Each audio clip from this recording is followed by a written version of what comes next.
అందరికీ నమస్కారం. నా పేరు ప్రసాద్ చిగిల్శెట్టి. జోగి రమేష్ కృష్ణా జిల్లా పెడన మాజీ శాసనసభ్యులు జోగి రమేష్ గారి కొడుకు అగ్రిగోల్డ్ భూములకు సంబంధించిన వివాదం అనడం కాదు, ఆ భూములను ఆక్రమించేసుకున్న కేసులో ఆల్రెడీ విచారణ పరిధిలో ఉన్న భూముల్ని, కోర్టుకు ట్యాగ్ చేసిన భూముల్ని ఆక్రమించుకున్న కేసులో అరెస్ట్ అయ్యారు. దీని గురించి జోగి రమేష్ గారు చాలా బాధపడిపోతున్నారు. అన్యాయం, అక్రమం అని చెప్పేసి ఆయన భార్య గారు కూడా బాధపడిపోతున్నారు. వీళ్ళ వెర్షన్ ఎలా ఉందంటే, వాళ్ళు సాధు జంతువుల్లాగా చాలా కష్టపడి సంపాదించినట్టుగా, వాళ్ళని అన్యాయంగా కేసులు ఇరికించినట్టుగా వాళ్ళ వెర్షన్ ఉంది. మనం చూసాం గతంలో జోగి రమేష్ అనే వ్యక్తి నోరేసుకుని ఏ విధంగా పేటవేగిపోయాడో, పెడ నియోజకవర్గంలో ఏ విధంగా అన్యాయాలు, అరాచకాలు చేశాడో గతంలో మనం చూసాం. అలాగే అప్పటి ప్రతిపక్ష నేత, ప్రస్తుత ముఖ్యమంత్రి చంద్రబాబు నాయుడు గారి ఇంటి మీదకి ఏ విధంగా దాడికి పాల్పడ్డాడో కూడా మనం చూసాం. ఒక శాసనసభ్యుడు అయ్యుండి కూడా ఒక ఎమ్మెల్యే హోదాలో ఆ విధంగా దాడికి పాల్పడ్డాడు ఆయన. జోగి రమేష్ అనే వ్యక్తి ఒక అరాచక శక్తి, రాజ్యాంగేతర శక్తి. అతని గురించి ఎంత చెప్పినా తక్కువే. పెడ నియోజకవర్గంలో అతను చేసిన దందాలు అవన్నీ కూడా మనం 1 by 1 మాట్లాడుకుందాం. భార్య ఏం చెప్తుందో చూద్దాం. ఎక్కడైనా కూడా న్యాయంగానే పోరాడారండి. ఆ రోజు చంద్రబాబు గారి ఇంటి దగ్గరికి వెళ్ళినా కూడా సీఎం గారిని ఆయన ఎవరు అయ్యన్న పాత్రుడు ఇష్టం వచ్చినట్టు మాట్లాడారు. దానికోసం సమాధానం ఆయనతో క్షమాపణ చెప్పించమని వారి ఇంటి దగ్గరికి వెళ్ళారే కానీ ఆయన మీద దాడి చేయడానికి కాదండి. ఇదొక అక్రమంగా మా మీద కేసు పెట్టారు. ఆయన మీద దాడికి వెళ్ళారని. కానీ ఆయన వెళ్ళింది నిరసన తెలియజేయడానికి. ఒక సీఎం హోదాలో ఉన్న వ్యక్తిని అలా మాట్లాడితే ఎవరైనా తట్టుకుంటారండి? మనసాక్షి ఉన్న వాళ్ళు ఎవరు? సీఎం హోదాలో ఉన్న వ్యక్తి జగన్మోహన్ రెడ్డి గారి గురించి అయ్యన్న పాత్రుడు ఏదో వ్యాఖ్యలు చేస్తే దానికి నిరసన తెలియజేయడానికి జోగి రమేష్ చంద్రబాబు నాయుడు గారి ఇంటికి వెళ్ళాడు అని చెప్తుంది. వాస్తవంగా నిరసన తెలియజేయడానికి వెళ్తే పోలీసులు కేసు పెట్టరు. అక్కడి నుంచి తీసుకెళ్ళిపోతారు. 144 సెక్షన్ ఉల్లంఘన కింద తీసుకెళ్ళిపోతారు.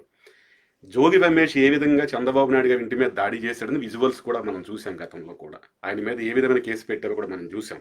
కాకపోతే ఈవిడ ఇంకొక వెర్షన్ ఉంది. చాలా కష్టపడ్డారంట వీళ్ళు. మేము తప్పు చేసిన వాళ్ళం కాదండి, ఇది అన్యాయమేనండి.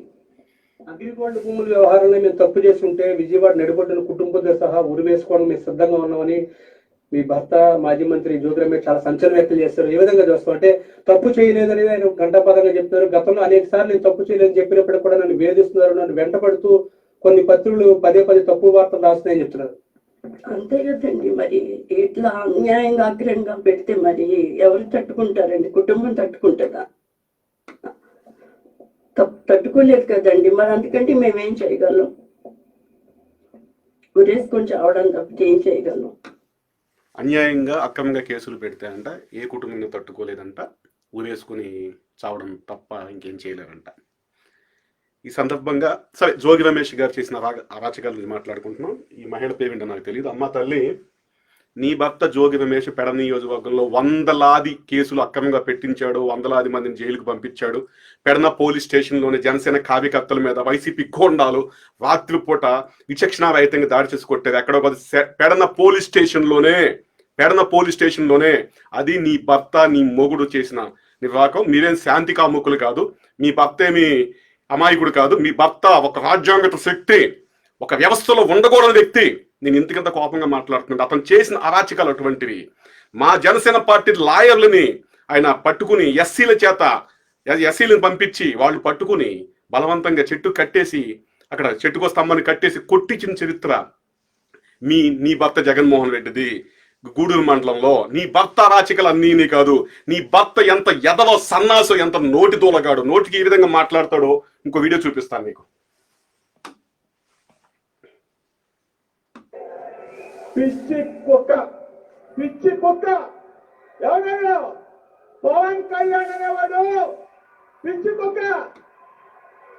ఏమయ్యా, పవన్ కళ్యాణ్ అనే వాడంట, వాడు పిచ్చి కుక్క అంట. అది జోగి రమేష్ యొక్క పదజాలం. ఎక్కడ అనుకుంటున్నారు? సీఎం గారి సభ, ఇది సాక్షి టీవీలో వచ్చింది. సీఎం గారు ముసిముసి నవ్వులు నవ్వుతారు జగన్మోహన్ రెడ్డి గారు, అప్పటి సీఎం గారు. ఏమయ్యా పవన్ కళ్యాణ్,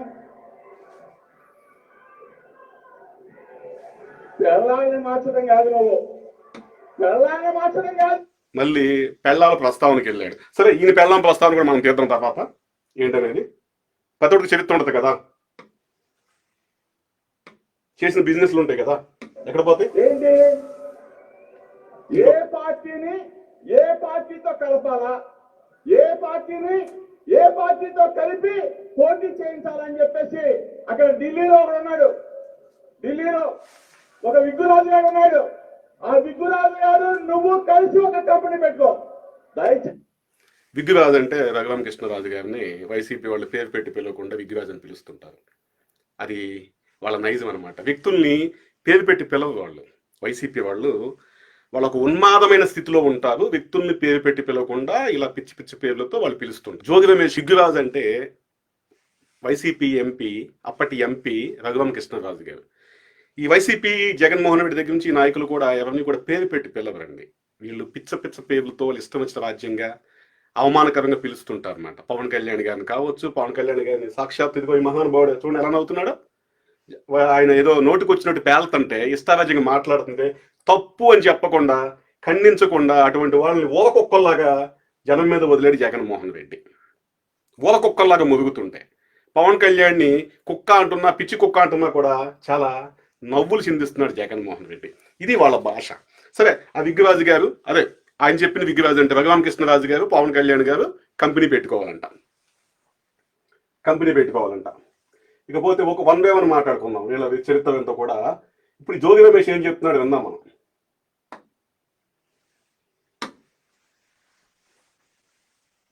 జిల్లాలో అంచెలంచెలుగా ఎదిగాడు.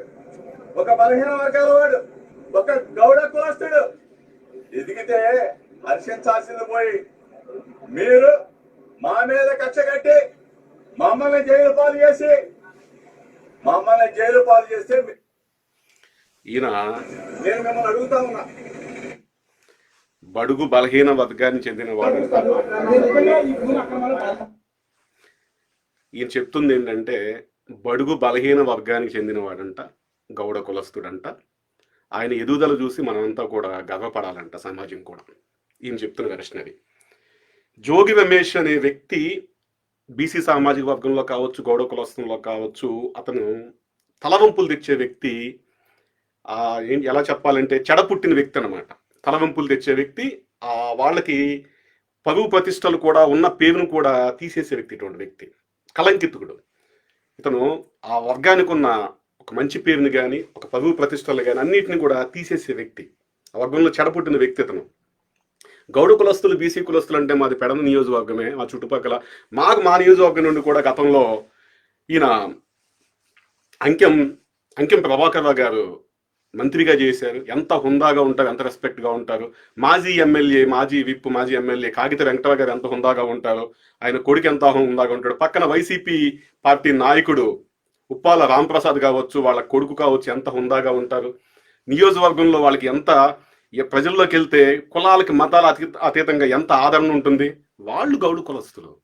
గౌడ కులస్తుడు కష్టాన్ని నమ్ముకుంటాడు, చెమటను నమ్ముకుంటాడు, శ్రమను నమ్ముకుంటాడు, కష్టపడి పైకి వెళ్తాడు. నీలాగా జోగి రమేష్ నీలాగా భూ కబ్జాలు చేయడు, అక్రమాలు చేయడు, రౌడిజం చేయడు, అన్యాయాలు చేయడు, ప్రజల ఆస్తులు దోచుకోడు. నువ్వు గౌడ కులస్తుడండి. ఆ కులంలో చెడబుట్టినవాడు, కులానికి తలవంపులు తెచ్చేవాడు నువ్వు. పెడనకు వస్తే మనం మచిలీపట్నం తీసుకుంటే ఎంపీగా, మాజీ ఎంపీగా, 2 సార్లు ఎంపీగా చేసిన కొనకళ్ళ బ్రదర్స్, కొనకళ్ళ నారాయణ గారు కావచ్చు. ఇటువంటి వ్యక్తులకి పెడన, మచిలీపట్నం, అవినిగడ్డ, ఈ చుట్టుపక్కల ప్రాంతాలు ఎంత మంచి పేరు ఉంది. ఈ వ్యక్తులకి ఎంత మంచి పేరు ఉంది. కులాలు మతాలకు అతీతంగా ఈవెన్ కాపుల్లో కూడా అక్కడ గౌడ కులస్తులకి, కాపు కులస్తులకి స్థానిక రాజకీయాల్లో వాళ్ళకి గ్రామ స్థాయిలో పడకపోయినా కూడా కులాన్ని దాటొచ్చి కూడా కాపు కులస్తులు ఎంతగా ప్రేమిస్తారు ఈ నాయకుల్ని. జోగి రమేష్ ఇందాడు మీ భార్య గారు కూడా మాట్లాడారు, మీరు కష్టపడి సంపాదించారని చెప్పేసి. ఏదో ఎన్ని కంపెనీలు పెట్టారు, నువ్వెన్ని కంపెనీలు పెట్టావు, నీ భార్య ఎన్ని కంపెనీలు పెట్టింది, నీ కొడుకు ఎన్ని కంపెనీలు పెట్టాడు. నువ్వు చెప్పావు కదా కంపెనీ పెట్టుకోమని చెప్పేసి.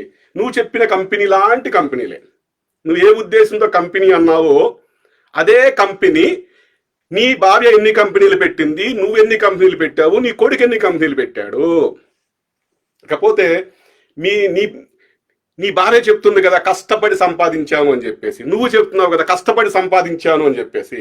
ఏం కష్టపడి సంపాదించావు?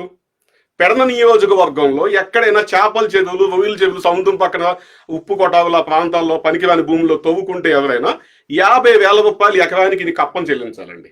ఈయన పన్ను జోగి రమేష్ ట్యాక్స్ 50,000 ఇచ్చి నువ్వేమని చేసుకో, నీ ఇష్టం. ఆ విధంగా నియోజకవర్గం మొత్తం కూడా అక్రమంగా డబ్బులు వసూలు చేశాడు ఈ వ్యక్తి. అక్కడితో అయిపోలేదు. అదే మనకి సముద్రం పక్కన అటు మనకి బంటుమిల్లు కృత్తివెన్ను దగ్గర ఎక్కడో 100 ఎకరాలకు సంబంధించి, కృత్తివెన్ను అనుకుంటండి, 100 ఎకరాలకు సంబంధించి కృత్తివెన్ను మండలంలో 100 ఎకరాలకు సంబంధించి ఈయన ఆక్రమణ చేసుకున్నాడండి. చిన్న చితక కుంటల్ని, ఆటిని వీటిని, చిన్న చిన్న రైతుల్ని, వాళ్ళని వీళ్ళని బెదిరించి ప్రభుత్వ భూములు, ఆ భూములు, ఈ భూములు, మన అడవులు మొత్తం కలిపి 100 ఎకరాల చెరువు ఈయన స్వాధీనంలో ఉంది ఈ రోజు నాడు. అది కాదని చెప్పగలరా?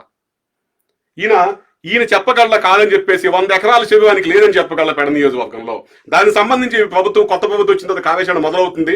దాన్ని ఏ విధంగా బయటకు తీయాలి, ఏ విధంగా మళ్ళీ దాన్ని పాతగా చెరువు పూర్తి చేసి ఏ విధంగా దాన్ని ప్రభుత్వం స్వాధీనం చేసుకోవాలి, ప్రభుత్వ భూమిని, ఆ కార్యాచరణ మొదలవుతుంది. కొత్త ప్రభుత్వం వచ్చింది కాబట్టి ఈయన చెప్పగలడు ఆయనకి 100 ఎకరాల భూమి లేదని చెప్పేసి, చెరువు లేదని చెప్పేసి. మా పక్క పంచాయతీ, మా సరిహద్దు పంచాయతీ, గ్రామ పంచాయతీ అయిన గూడూరు మండలం లేలగరు గ్రామంలో ఒక భూ వివాదంలో, ఒక భూ యజమానికి కౌలు రైతుకి మధ్య వివాదం నడుస్తుంటే అమ్మకం దగ్గర ఈయన అమ్ముకోవడానికి వస్తే భూ యజమాని, కౌలు రైతు నేను అమ్మడానికి లేదు, నాకు డబ్బులు కావాలని చెప్పేసి పేచి పెట్టి పొలంలో కూర్చుంటే ఆ వివాదాన్ని ఆసరాగా చేసుకుని 2 కోట్లు విలువ చేసే భూమిని కాలు చౌకగా నువ్వు 50 లక్షల రూపాయలకే కాజేసిన మాట వాస్తవం కాదా? కాలు చౌకగా నువ్వు 50 లక్షలకే కాజేసిన మాట వాస్తవం కాదా? దాని వివరం కాదా? గూడూరు మండలం లేలగరు, పెడ నియోజకవర్గం గూడూరు మండలం లేలగరు గ్రామంలో నీకు భూములు ఉన్నాయా లేదా? నీకు కావచ్చు, నీ కొడుకు కావచ్చు, నీ చెంచాలకు కావచ్చు, ఏదో ఒక పేరు మీద నీ ఆధీనంలో భూమి ఉందా లేదా? నువ్వు చేసిన దందాలు ఎన్ని నియోజకవర్గంలో? నువ్వు ఎన్ని కేసులు పెట్టించావు నియోజకవర్గంలో? ఎంతమంది నాయకుల మీద కేసులు పెట్టించావు? మా లాయర్ల మీద ఎన్ని కేసులు పెట్టించావు? మా జనసేన నాయకుల మీద ఎన్ని కేసులు పెట్టించావు? పోలీస్ స్టేషన్లో గొడవ ఏంటి? నీ గోండాలు పోలీస్ స్టేషన్లో జనసేన కార్యకర్తలు ఎందుకు కొట్టారు? ఆ కేసు కూడా బయటికి తీస్తాం. ఒక్కొక్క గోండాగాడికి కూడా ఎవరైతే ఒళ్ళు మర్చిపోయి పోలీస్ స్టేషన్లో కూడా దాడికి పాల్పడ్డారో వాళ్ళు చెమడాలు ఒలిచే కార్యక్రమం కూడా జరుగుతుంది ముందు. ఖచ్చితంగా అన్ని కేసులు బయటికి తీస్తాం. అందరికీ ఉంటది. ఎవరైతే గత ప్రభుత్వంలో ఎవరైతే పరిధి దాటి ముందుకెళ్లారో, లిమిట్స్ దాటేశారో, అధికారాన్ని చూసుకుని అడ్డదిడ్డంగా వివరీగిపోయారో, పోలీస్ స్టేషన్లు కూడా లెక్క చేయకుండా పోలీస్ స్టేషన్లో దాడులకు పాల్పడ్డారో, అక్రమంగా కేసులు పెట్టించారో అన్ని కూడా బయటకు వస్తాయి.